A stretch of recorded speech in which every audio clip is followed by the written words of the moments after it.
Hi, Coach Shawn here. Today I want to talk about the dark secrets of the narcissist. It's a little bit of a scary topic because when you realize you've been with somebody who's,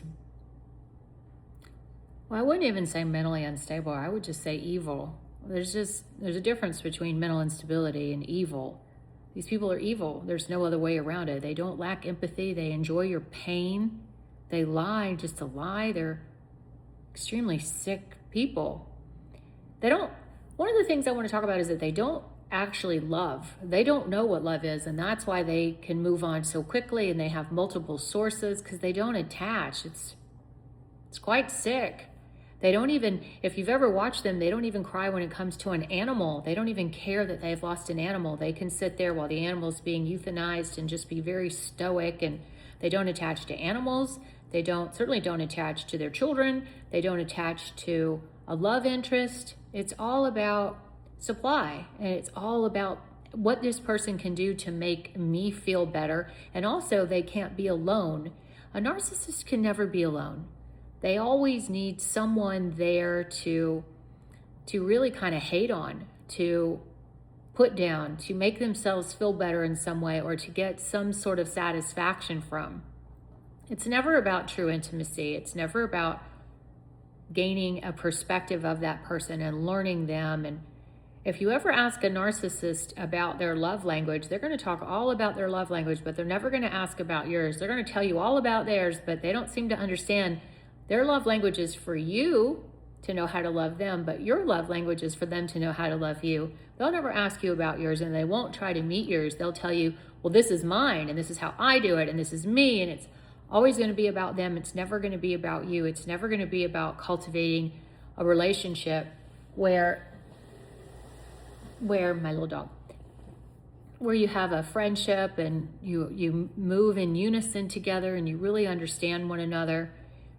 That's never going to happen because they don't know how to love, and they don't want to know how to love. They don't want to give of themselves. They find it icky. They find it weird. They find it uncomfortable. And so they don't understand love at all. But make no mistake, they're envious of people who can actually do it. They just know that they can't. They know that they're too broken to be able to do it. And secretly, this is another thing that it's really hard to understand. They secretly hate you. They're jealous. All the things that they wanted when they met you become the things that they hate you for. They hate your kindness. They hate your empathy. They hate whatever little quirky thing that they maybe found attractive about you or liked about you in the beginning becomes the very reason that they dislike you. And make no mistake, they actually hate you.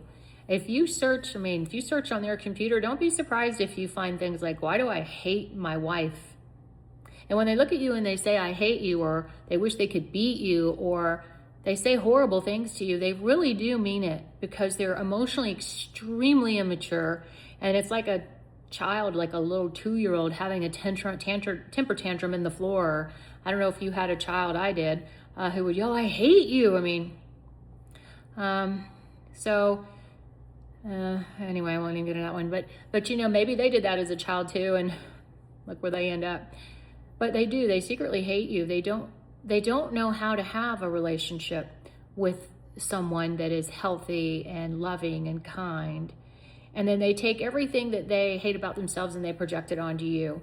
It's your fault that they did X, Y, and Z, or it's your fault that they haven't achieved whatever they want to achieve, even right down to what you look like. Say they have a belly and it's this big thing that they just can't get rid of no matter what they do, and say you are naturally gifted in that department and you have a really nice, slender midsection. They will hate you for that. They will hate you for anything that you have that they don't have. Another thing about the dark secrets of a narcissist is none of them are faithful. It's interesting because I've been doing this a really long time. And I've met people and I'm like, she cheated, or he cheated. And the person sitting across from them will say, no, I don't think so. Here they come back a few months later. Yeah, you're right. I know, they all cheat. I don't know anyone that doesn't cheat.